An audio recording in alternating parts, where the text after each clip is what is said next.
National Foundation of Brain Research. And this was a declaration from our then president, this is H.W.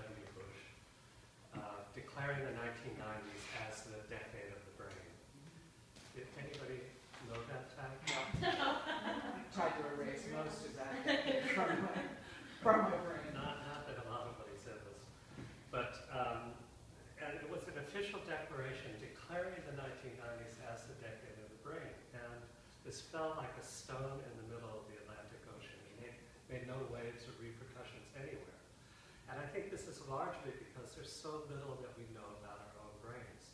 There's a lot of cognitive science going on right now. I'm trying to figure out how the simple tasks like facial recognition, and there's certainly facial recognition computer processes that scan databases of millions of people and can come up with a match on a face.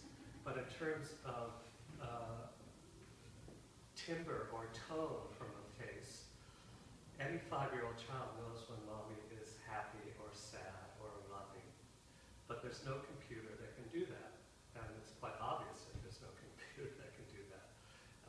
And this is the whole thing with computers is that they're trying to get what's called right hemisphere augmentation plugged into computers right now. And it's just, evidently we're about 20 years away from computers being able to do that. It then turns into an Orwellian kind of process, sort of 1984.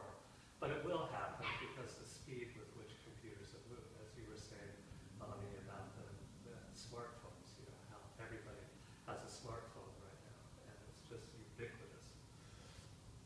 Now, this is an image of the old noggin itself, looking down from the top.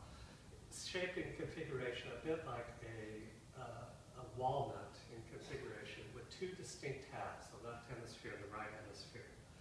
Those hemispheres are connected by this large fibrous tissue, approximately at our temples, about 1.5 inches in diameter, housing about 300 million axonal fibers, and it transfers information instantaneously from hemisphere to hemisphere.